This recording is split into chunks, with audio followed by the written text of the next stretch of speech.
good evening. So today we're going to talk about the impact that our choices sometimes have in our environment. You know, we live in a world that is having many challenges. And we need to understand that the way we live do have an impact regarding those resources. This is a very interesting study that was showing how there's certain foods that have a bigger footprint to produce, to transport, and the impact that they have at the level of the place where they are growing. And there is a very interesting pattern if you observe here. The pattern is simple. If the food comes from an animal source, please notice that it has a bigger impact at the level of the environmental load that it needs. For example, if you have, some cows, well, you don't just leave them like that. Those cows are going to require grain. Those cows are going to require a lot of water. Those cows are going to require space so they can be moving around and so forth.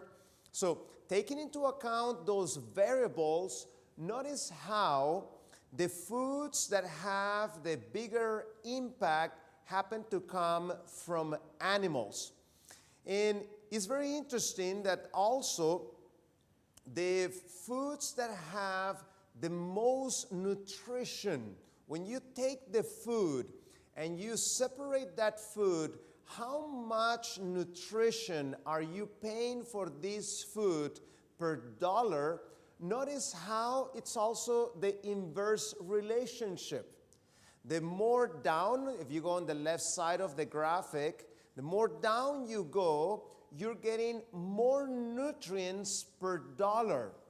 In other words, it's actually better economically when you buy those foods because they are cheaper and you get more amount of nutrition. And this is something that has been studied since 2006. The models were very clear.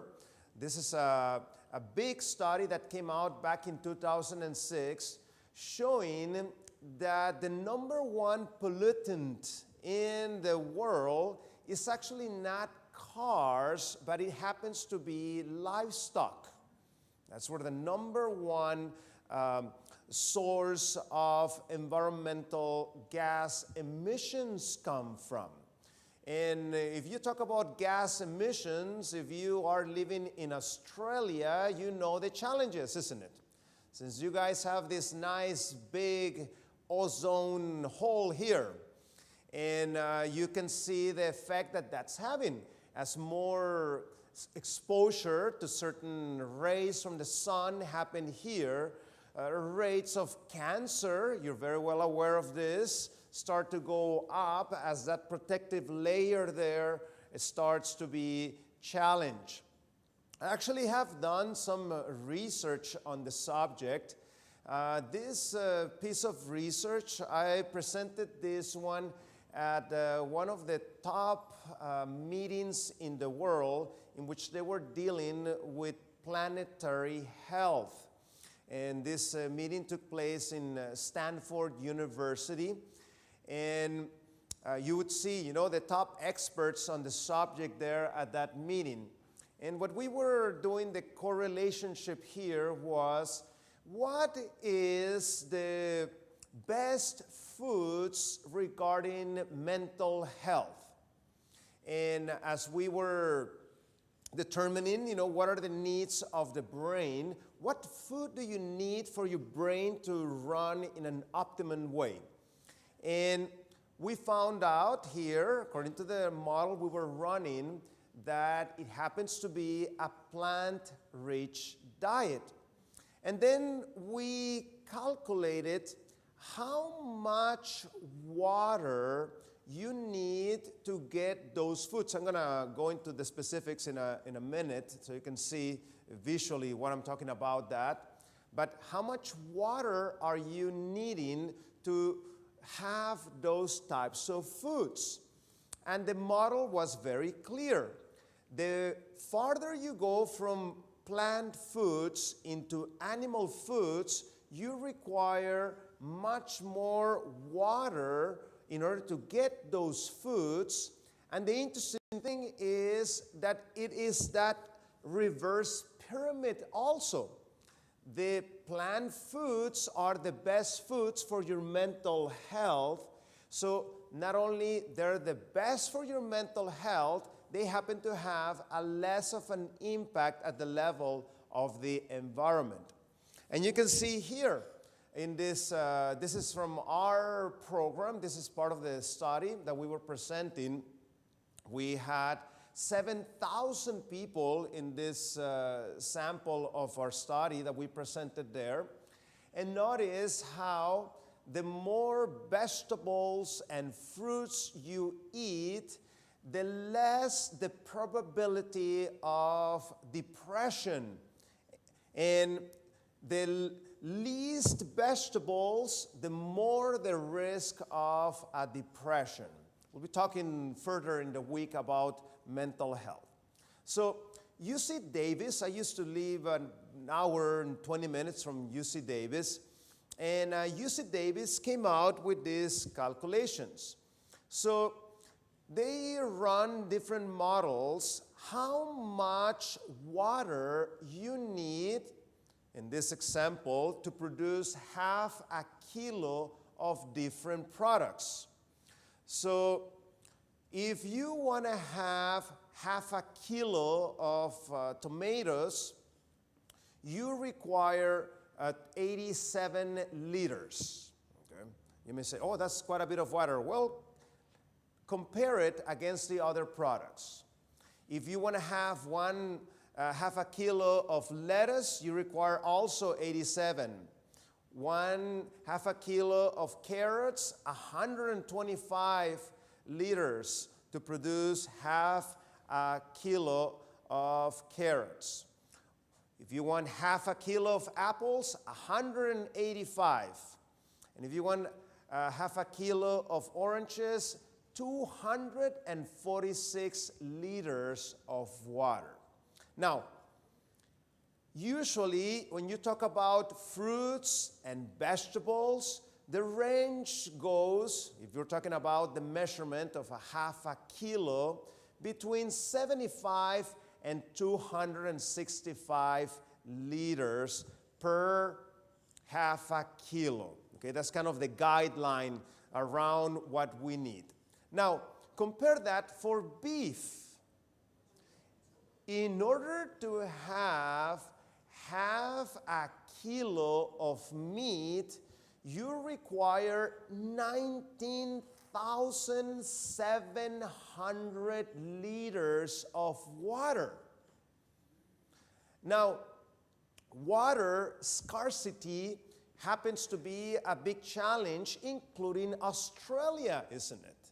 There's some areas that are having problems of having sufficient water. I mean, recently you guys had a nice flood all over the place, isn't it? That helped, restore some of those places that you have with water. But as a general rule, there are some areas that are quite problematic regarding water in Australia. So this is something that we need to take into perspective. Is this a good use of our water? And not only that, if you start to take into account, where is that water going? Well, the cows, you put them in a field, they just don't eat what is there. You have to feed some extras. You have to give some grain. You have to give some alfalfa. Taking all those factors into consideration, that's how UC Davis, a very serious university in America, came up with these numbers. Now, how much water would that be? Well, if you were to put that into gallon size, you would have to put 1 gallon over another one, over another one, on another one for 1.6 kilometers. That's how much water you need in order to have half a kilo of water. Now let's put this into perspective. Let's say you take a shower 5 times a week for 5 minutes, and your shower head is giving you about 4 gallons per minute. Well, if you do the math, that's equal to 100 gallons of water per week. That's equal to 5,200 gallons per year. In other words, 19,684 liters, okay? And 1 pound of chicken, in other words, you can trade, taking a shower every day, and then you can eat your half a kilo of meat. Then you'll be using similar amounts of water, okay? If you take that into chicken proteins, well, half a kilo of chicken, it takes 3,085 liters in order to raise half a kilo of chicken. Still, quite a bit of water that you require for that. And let me show you this documentary. Do you think there should be any concern of us making this documentary? Of course. If you don't realize right now that you're putting your neck on the chopping block, you better take that camera and throw it away.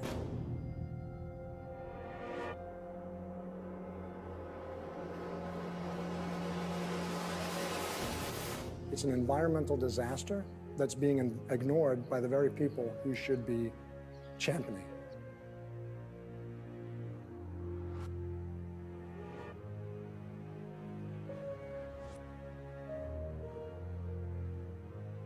Let's look at the fundamental problem here. No one wants to talk about it. Because they're membership organizations, a lot of them. They're looking to maximize the number of people making contributions. The leading cause of environmental degradation is... We need to address that as well. It's not up to the Department of Water Resources. Hard to actually target like one thing. I don't necessarily know what it is. There's suppression and mismanagement of information everywhere it abounds. It starts at the local level, but then it goes all the way to Congress. When you consider the devastation it's having on our planet as well as the oceans. And we're in the middle of the largest mass extinction of species in 65 million years. And they can dictate the federal policies because they have so much political power. And one of the largest industries on the planet with the biggest environmental impact, trying to keep us in the dark about how it's operating. That's the one thing no one talks about. Everybody goes around that. Unfortunately, we are no longer able to fund your film project. We had a meeting, and due to the growing controversial subject matter, we have some concerns that have to pull out. You're going up against people that have massive legal resources, and you have nothing. A lot of people just keep their mouths shut because they don't want to be the next one with a bullet to their head. I don't know that I would want to comment on that. So that's an excellent documentary. It's called Cowspiracy. And if you want the details, of how this huge footprint that animal products have, this person, he was so obsessed about saving water, he wouldn't even take showers every day. And when he realized how much water it required to have the food that he wanted, he realized, what? How come nobody's talking about this? And he goes and exposes many of these organizations that are supposed to be promoting, the care of the environment and so forth. They don't want to talk about these things because that's going to affect their donors. And if the donors go down the money, they're more interested about that. So one of the challenges that we have is that as more people are asking for animal products, businessmen go and try to find a way to have more animals. And one of the places that they're doing that is at the virgin forest worldwide. So they're cutting down tremendous amounts of forest in order to have animals, in order to feed that demand for animal protein. And the issue is that if you were to put at least grains or some other vegetable source, much more people could be eating. But when you just cut the forest and you put animals there, it's an inefficient use of the resources. Only, 1.5 acres can produce 37,000 pounds of plant foods. But it can only produce 375 pounds of meat. So the meat eater requires 18 times bigger land in order to feed them. And as you know, we're having a challenge worldwide as populations increase and so forth.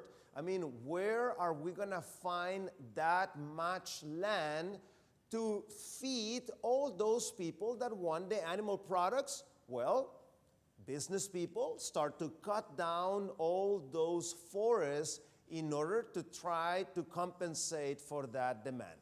Let's put this in perspective. Let's say that I have 6 kilograms of corn. What can I do with 6 kilograms of corn? Well, if I put that food in a factory, I can make about 54 bowls of cornflakes. I mean, 54 bowls of cornflakes, that's quite a bit of food, isn't it? Now, if it was 6 kilograms of wheat, I can make about 12 loaves of bread. If you were to be in an island and you only had, bread, you could survive about for 2 weeks with those 12 loaves of bread. Now, if I take that wheat and I want to eat meat instead, so I take that wheat that I have and I give that to animals in order to try to make some meat out of that, 6 kilograms of wheat are going to only make about half a kilo of ground beef. While with the 6 kilograms, you make your 12 loaves, you could survive for about 2 weeks in that island. If you just had that food, for how long can you survive with half a kilo of ground meat? Not too long, isn't it? So 6 kilos can make a lot of pasta, can make tortillas, can make bread, but only half a kilo of meat. Can you see where this is going? See, it's a bad use of our resources, especially with the scarcity that we are having worldwide. Now let's put this into perspective regarding land use. So if you calculate how much land you need to produce the food for one person, it's about 1/6 of an acre that you need in order to produce the food that one person requires. But if you need to feed a cow, have you seen a cow? They eat and eat and eat and eat. Have you seen that? It's not you just feed them once a day. The whole day they need to be eating and eating and eating. You need 12 times that 1/6 acre in order to feed one cow, due to the tremendous volumes of food that a cow requires. And that's the problem when we're feeding cows instead of producing food for humans. And you can observe this very clearly in places like Canada, like America, states like Nebraska, South Dakota, North Dakota, Iowa.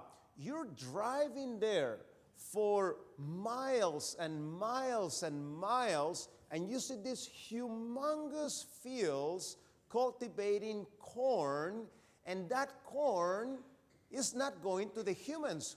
Where is that corn going to? To the animals.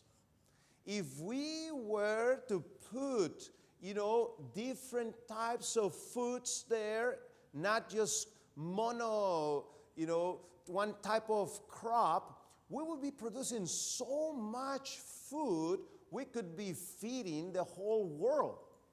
Yet, I take all that corn in a very inefficient manner, and then I send it to the cows. And from that humongous amount of food, I just get tiny little bit of food as a result of that. Also, a few more products. Coffee requires about 4,000 liters, okay? And it takes about 3,300 liters of water to produce 1 gallon of wine. And beef, 15,400 liters per kilogram. If you take the measurement for sheep, 10,415, and pork, 5,900 per kilogram. So we are busy cultivating the land to feed the animals. And just in America alone, 80% of all that corn goes straight to the animals. 90% of all the soy produced is straight to the animals. I mean, how much, soy meat and soy milk and all kinds of products we could be producing with that, and we could be feeding, many, many more people that are going hungry. And not only that, as you are having those huge fields with just one type of crop, you get yourself in trouble. Because when you have variety in crops, you can bring, different types of insects and so forth. But when you have just one type, that means that there's more likelihood for disease and so forth. Therefore, you require more herbicides and fungicides. You require a lot of fertilizers that are damaging the topsoil. So it's a whole negative domino effect that ends up happening when you're having this type of monocrop type of approach. And the water, there's a big crisis worldwide. So we're taking the water from the ground in order to water all that food that we are using to feed the animals. And we're running out of water in many places. Yet, they continue to use that water in a very inefficient way. Because if we were to use it for vegetables, as you just saw a minute ago, you will be requiring less amount in order to be fed. And the challenges are that many of those huge reserves that are underground, we are depleting them, and we are going to get ourselves in really big trouble. You can see cities, for example, South Africa, Cape Town. I don't know if you've been following the situation there. The whole city, they're running out of water. There's just not enough water. So when you have to make the decision, should we continue to feed these animals or should we take care of the humans? We are in big trouble and we need to make those right type of choices. So it requires a lot of resources if we want to keep eating the way that has tremendous amounts of animal protein. We need a lot of fossil fuels because you need to be moving all that grain and so forth. Many times it's not available here, so you need to bring it from far away in order to keep feeding those animals. You require a lot of water. You require a lot of cereals to be feeding the animals, and also a lot of chemicals, including fertilizers, including fungicides, including medications like antibiotics. So it's a lot of resources that you are utilizing for small amounts of food that may not necessarily be the best due to the fact that they happen to be foods with poor nutrition. For those of you that came yesterday, we were talking about this, remember? How the foods that we need to fight inflammation, we need those foods that have plant-rich and so forth. And the sad news is that every year, worldwide, people are wanting more and more animal products. So we need to change that pattern or we are going to get ourselves in really big trouble. And especially countries such as Brazil, China, that in the past, the amount of protein that they wanted, animal products, was small. Look at the statistics. As time passes by, they wanted more and more and more. So it's not only now the industrialized countries, but many other countries are wanting more animal products. So can you see why this is going to be a huge challenge? We're running out of land, we run out of water, and we want even more animal products. You cannot have both. This is not going to end up very well. And this is one of the challenges. See, those animal products are causing all kinds of trouble. This is a study from the journal Circulation. Journal Circulation is published by the American Heart Association. And in this graphic, you can see this is the artery that you have in your heart. Now, notice the age of this person. It's a very old person, isn't it? What age does he have? 19 years old. 19 years old, and you can see that this young man already has heart disease. Notice this lady. She is 33 years old, and this is her artery, and look at this. All this is the plaque in her artery. She has a blockage of 50% of her artery is clogged in. Now, this is a big deal. And the issue is that it's like chronic inflammation that we were talking about yesterday. Many people may have severe disease and they don't even realize it. Usually, when your arteries start to clog in, you're going to start getting symptoms when the blockage reaches about 70 to 80%. So, not because you may say, oh, I don't get any pains in my chest and so forth. Be careful. Now, what caused this? Inflammation caused this. And this is a Western-wide phenomenon. There are many people that have this problem and they don't even realize it. So Some people may say, but doctor, if I switch to a plant-based diet, am I going to get enough nutrition? Am I going to be healthy? Well, this is the official position of the most prestigious nutrition organization in the world, the Academy of Nutrition and Dietetics. Look at their position. It is the position of the Academy of Nutrition and Dietetics that appropriately planned vegetarian, including vegan, diets are helpful, nutritionally adequate, and may provide health benefits in the prevention and treatment of certain diseases. These diets are appropriate for all stages of the life cycle, including pregnancy, lactation, infancy, childhood, adolescence, older adulthood, and for athletes.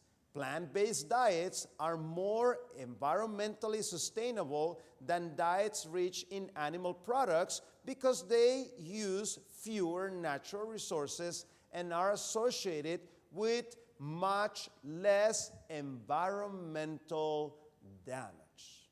So can you see where this is going? Personally, I've been following that diet since 1994. And you know what? 4 weeks ago, there was a race. I usually don't do much races anymore, but just for the fun of it, I was running that race. And I actually end up getting first place in that race. Okay. So it looks like it's working, I don't think I should have been able to, get that first place if there was some, major deficiency and so forth, In fact, the next week after that race, there was a second race. And I have a daughter, she's 13 years old. And I told her, look, I know some of the people that are going to be running this race among the females. I know there's many of them that eat meat. You should try running it. My daughter has never run a race. So I took her for a run with me, so she could be getting some, confidence and so forth. And she was running, and guess what? She got first place, in the race. And this is what's happening with the plant-based nutrition. Most of the athletes are following a plant-based diet. Let me show you a small clip of a documentary that is excellent. It is called The Game Changers. Highly recommended documentary.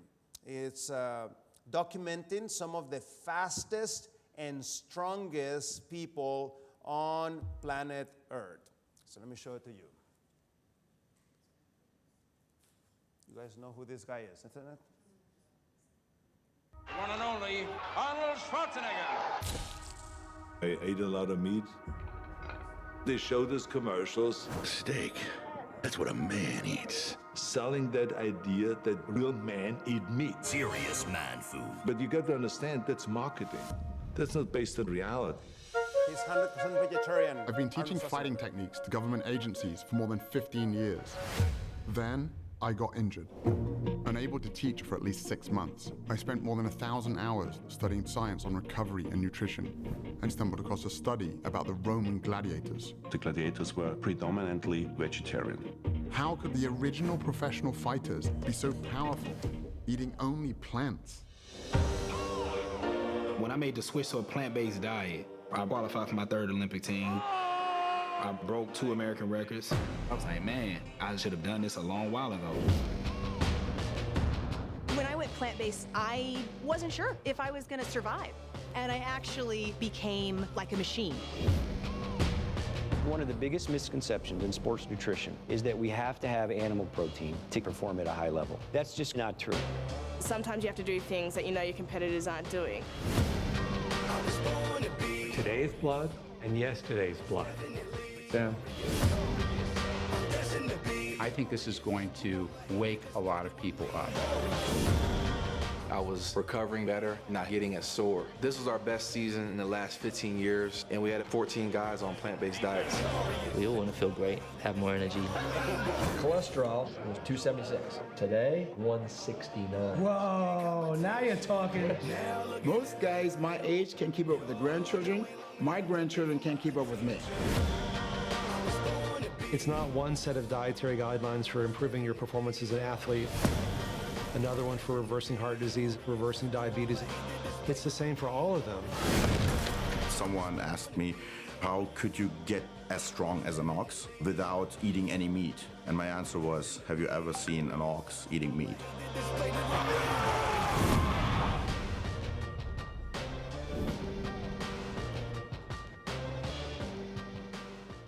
Great documentary, Game Changers. And that's how I became plant-based myself. You know, I was in my last semester in my undergraduate, which was computer science. All my friends started running, so I started running with them. And it ended up being that I was always the last place among my friends. So I said, this is not right. I need to do something to improve my time. So I went to the library at the university to read what are the people that are winning the races doing. And that's when I found out that most of those professional athletes that win the first place, they are on a plant-based diet. So I said, I'm going to give it a shot. Let's see what happens if I switch. And sure enough, as I switched my diet, started becoming so fast, started getting first places in my town. And not only that, it was my best semester in my undergraduate. So that's how I made that switch. Now, this is also, in closing, something that we need to highlight. See, some people have the ideas from the 1960s. There's a published paper in which we thought that if you were following a plant-based diet, you were at a very high risk for nutritional deficiency. That's what we thought in the old days, back in the 1960s, which sadly, some people still think like that, even though we're no longer in the 1960s, but their knowledge somehow stayed back then. Now, as you move to the 1970s, as new research started being published, a new understanding started to be changed, notice how pretty much the issue was not only deficiencies, but also we started realizing that there was a risk of excess, because too much is also quite harmful. It's not only not enough, but also too much.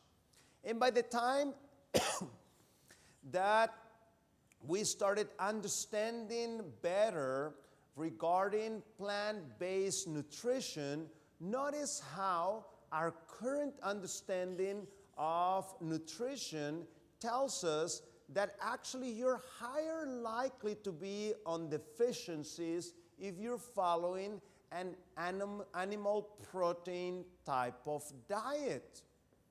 Because meat is a very deficient food. Meat doesn't have all those antioxidants that you need. Those antioxidants are going to come from plant foods. And also, the challenge that we have in our world is that we have too much excess. As a doctor, I see a lot of excess type of diseases, such as obesity, such as diabetes, such as high blood pressure, such as high cholesterol. These are diseases that come as a result of excess. So if you notice, you are at higher risk of those excess problems if you're also following that animal-rich diet. So not only things work better in a physical sense, actually this very interesting study published in one of the top journals in the world, the British Medical Journal was documenting how the higher your IQ, the more likely you're going to become plant-based. Fascinating, isn't it?